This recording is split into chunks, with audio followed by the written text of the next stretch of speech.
हमारे बीच ग्रुप क्रमांक 6 से हम सब उपस्थित हैं।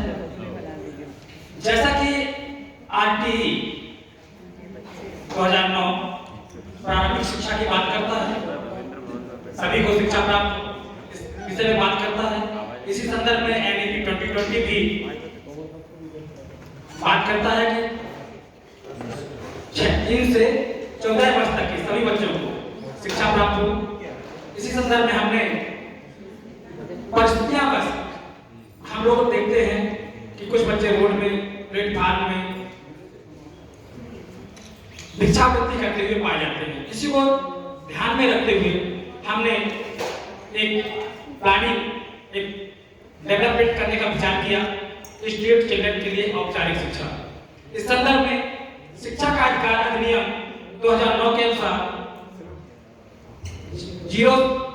6 वर्ष से 14 वर्ष के सभी बच्चों को प्रारंभिक शिक्षा का अधिकार है।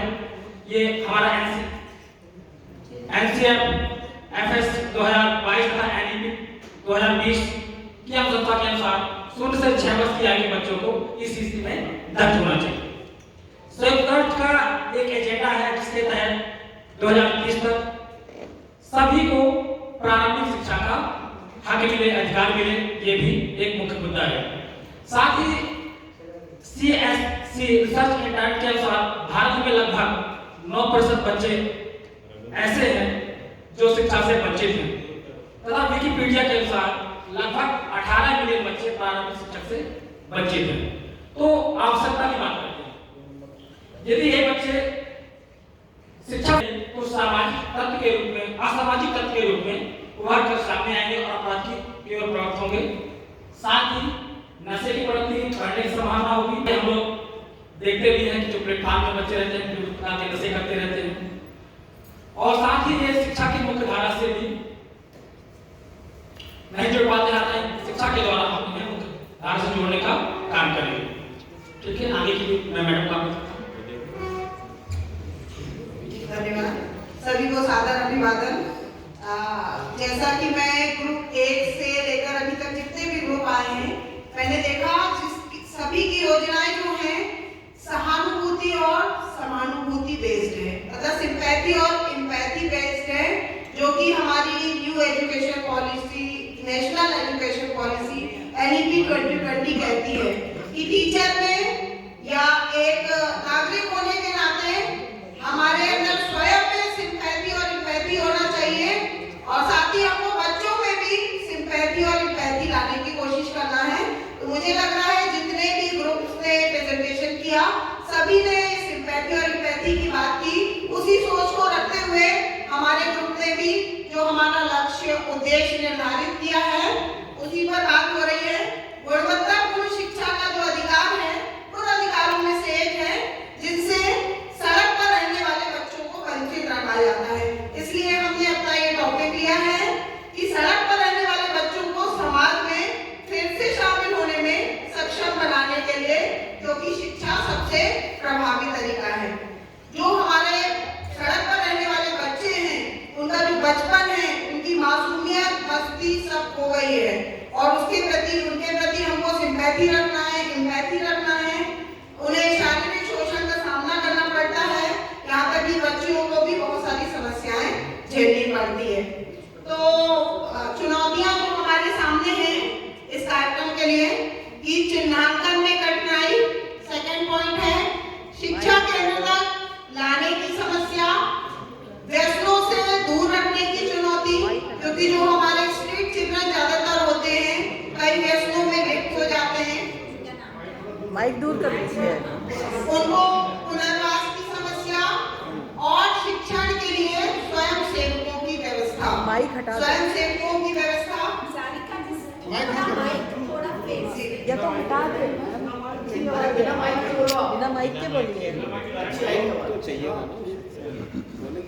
शिक्षण के लिए स्वयं सेवकों की व्यवस्था, जिसमें कि हमको ऐसे लोगों की व्यवस्था करना इस कार्यक्रम के लिए जो अपने मन से इस कार्यक्रम में आगे आने के लिए इच्छुक हो, आत्मशक्ति हो, जिनके अंदर अपने मन से भावना आए कि हम ये काम कर सकते हैं। इसके बाद अगला पॉइंट है एस्टेब्लिशिंग ऑब्जेक्टिव्स। हमारे लक्ष्य क्या है, ऑब्जेक्टिव्स क्या है? तो पहला लक्ष्य हूँ, जो कि शिक्षा सबसे ज़्यादा इम्पोर्टेंट है हमारे छोटे बच्चों के लिए और हर नागरिक के लिए। सेकेंड पॉइंट है आपराधिक गतिविधियों से दूर रखना। जो आपराधिक गतिविधियों की बात की गई थी कि जो हमारे स्ट्रीट चिल्ड्रन है उनके पास कोई काम नहीं होता, शिक्षा नहीं होती, तो वो आपराधिक गतिविधियों में लिप्त हो जाते हैं, तो उनसे दूर रखने का भी एक प्रयास है हमारा। समाज की मुख्यधारा से जोड़ना, सामाजिकता लाना, जिससे वो हमारी एनईपी 2020 कहती है कि हमको अपने बच्चों को एक वैश्विक नागरिक बनाना है, और वैश्विक नागरिक बनाने के लिए उनमें सामाजिकता लाना बहुत जरूरी है। और व्यसनों से दूर रखना, साथ में जीविकोपार्जन के लिए सक्षम बनाना। ये भी हमारी एनईपी 2020 में कहा गया है कि बच्चों को हमको ऐसे शिक्षित करना है, उनको ऐसा व्यवहारिक ज्ञान देना है कि वो आगे अपने जीविकोपार्जन के लिए सक्षम बन सके। तो लास्ट में एक बात और मैं कहना चाहूँगी, जैसा कि हमको ईसीसी में बहुत सारे तरीके सिखाए जाते हैं कि इन बच्चों को कैसे हम शिक्षित करें, तो हम इन स्ट्रीट चिल्ड्रन बच्चों के लिए भी, इन स्ट्रीट चिल्ड्रन के लिए भी एक कोशिश कहूँगी कि इनको आकर्षित करने के लिए कि वो शिक्षा से आकर्षित हो जाएं, तो उनके लिए नृत्य का उपयोग करें, हम संगीत का उपयोग करें, खेल आधारित शिक्षा लाएं और साथ में कला का उपयोग करें आगे के लिए। Understanding the situation. धन्यवाद मैडम। जो सुभाष खरे सर ने हमें बताया था कि जो पॉइंट है प्लानिंग में, तो उसमें एक पॉइंट दिया गया है अंडरस्टैंडिंग द सिचुएशन। तो जो स्ट्रीट चिल्ड्रन है वाले रहते हैं, इनका रहने का स्थायित्व नहीं है, एक जगह पर कभी स्थायी नहीं रहते, और नशे एवं आपराधिक प्रवृत्ति देखकर शिक्षण केंद्र के लिए स्थान की अनिश्चितता रहती है। और चौथा पॉइंट है इसमें शिक्षण के लिए स्वयं सेवक की उपलब्धता।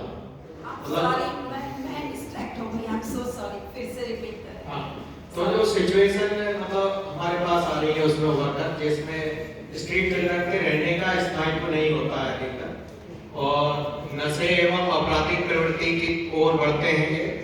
और तीसरा है कि इनको शिक्षण केंद्र के लिए जो हम स्थान चयन करेंगे उसकी अनिश्चितता है। और चौथा, शिक्षण के लिए स्वयं सेवक की उपलब्धता।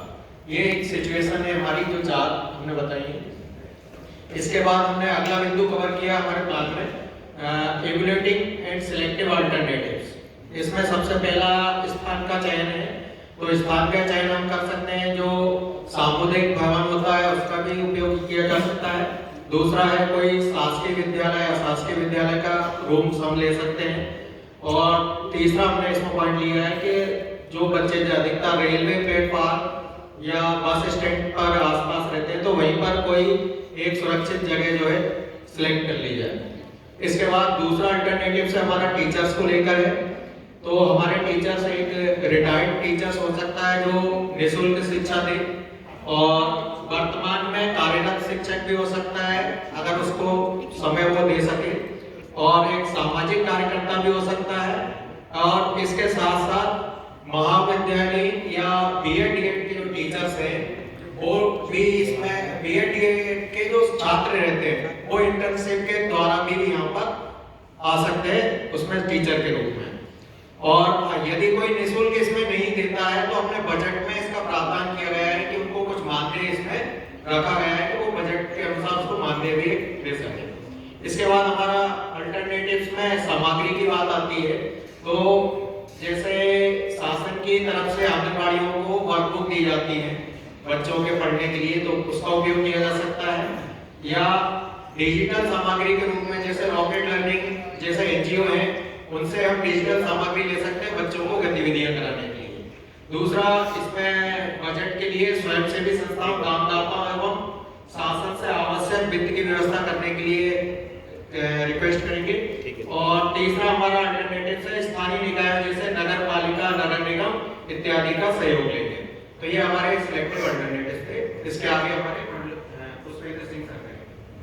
नमस्कार साथी, आज हमारे समूह की जो प्रस्तावित योजना है उसको आगे बढ़ाते हुए मैं यह बताना चाहूँगा कि हम हमारी योजना को कैसे संचालित करेंगे। सबसे पहले हम कक्षा के संचालन हेतु जो सहभागी लोग हैं उनके संघ गठित करेंगे। इस वर्षन के लिए है, उसके लिए हम समुदाय के सहयोग से एक सर्वे करेंगे और एक सूची तैयार करेंगे। इसके पश्चात सूची में से 3 से 8 वर्ष तक के बच्चों को ऐसे सूचीबद्ध करते हुए जो कि हमारा लक्ष्य है। विकल्पों में से किसी के स्थान पर जो अभी हमारे बजट संघ ने बताया, उन किसी एक स्थान पर कक्षा के लिए हम करेंगे।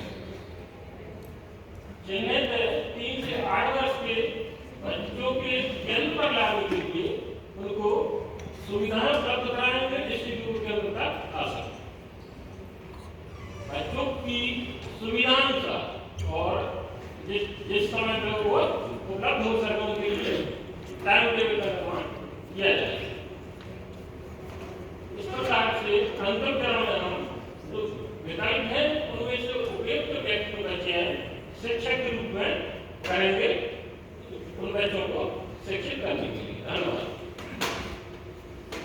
अब इसके बजट के लिए हम लोगों ने पूरा एक विस्तार से बनाया है कि हमने 100 छात्र और 10 महीने के लिए हम लोगों ने इसका बजट की व्यवस्था की है कि स्टेशनरी खिलौने जो जिससे बच्चे खेलेंगे या और कुछ गतिविधियां करेंगे उसके 5,500 रुपये प्रति छात्र, तो 10 महीने के हिसाब से 50,000 रुपये होगा 100 छात्र पर। स्वयं सेवक को जब हम नियुक्त करेंगे उसको 5,000 रुपये प्रतिमाह मानदेय देंगे तो उस पर 50,000 रुपये होगा। जहाँ कक्षा लगेगी वहाँ की सफाई, बिजली इत्यादि की जरूरत पड़ती है तो वो बच्चों को कुछ हमको नाश्ता या कुछ टॉफी या और कुछ फल इत्यादि देना पड़ेगा। उसके लिए 10,000 रुपये प्रतिमाह, तो 1 लाख रुपये इसके ऊपर रखा है। और जो कार्यकर्ता इसमें शिक्षण करेंगे उनको प्रशिक्षण देंगे तो प्रशिक्षण के लिए 10,000 रुपये की व्यवस्था की है। इस प्रकार कुछ 2,10,000 रुपये का इसमें व्यय होगा। बजट कहाँ से आएगा तो इसके लिए स्वयं सेवी संस्थाओं से मदद लेंगे, जो दानदाता रहते हैं शहर में उनसे मदद लेंगे, या फिर स्थानीय निकाय से भी हम इसके लिए कुछ सहायता प्राप्त करेंगे। और इसके बाद मैं पूरे सिंह तोमर सर। धन्यवाद सर। जो हमारा पूरा प्लान है उसका इम्प्लीमेंटेशन इस प्रकार होगा, जो प्रशिक्षित शिक्षक है उनको चयनित कर दिया गया है। उसके पश्चात एक टाइम टेबल समय विभाजन चक्र जो प्रतिदिन 2 घंटे के लिए उनकी अनुसार शाम का समय चयन करके उन बच्चों को प्रक्रिया से जोड़ा जाएगा। इसी हेतु निर्धारित जो 5 डोमेन है जैसे शारीरिक विकास, भाषाई विकास, संज्ञानात्मक, सामाजिक, रचनात्मक, इनको प्रयोग करते हुए निर्धारित गतिविधियों का संचालन चयनित शिक्षकों या स्वयंसेवकों द्वारा किया जाएगा। जो पाठ्यक्रम है उसके लिए राज्य द्वारा जो निर्धारित पाठ्यक्रम दिया गया है उसका ही प्रयोग उस प्रक्रिया में पूरा किया जाएगा। इसके बाद मॉनिटरिंग की जो प्रक्रिया है जो कार्यक्रम संचालित है, समिति के जो सदस्य हैं कमेटी के उनके द्वारा सप्ताह में 2-3 बार पूरी प्रक्रिया की मॉनिटरिंग की जाएगी और उन गतिविधियों का अवलोकन किया जाएगा और वहाँ सपोर्टिंग भी प्रदान किया जाएगा और आवश्यकता अनुसार जो समिति के सदस्य हैं वो उनका मार्गदर्शन प्रस्तुत करेंगे। और जो पूरा कार्यक्रम स्ट्रीट चिल्ड्रन है इसके लिए मैं 2 पंक्तियों से क्लियर करना चाहूँगा कि रेलवे स्टेशन और बस स्टैंड सड़कों पर भटक रहे बच्चों को भी सहारा मिलना चाहिए। रेलवे स्टेशन, सड़क और बस स्टैंड पर भटक रहे बच्चों को भी सहारा मिलना चाहिए। ये भविष्य है हमारे देश के। इन सबको शिक्षा और संस्कारों के लिए आप सबकी मदद चाहिए। आप सबकी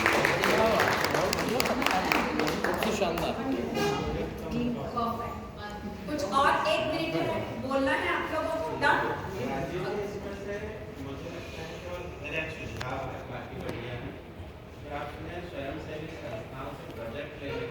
राकेश सर इसको सेव करिए, सेव करिए, सेव।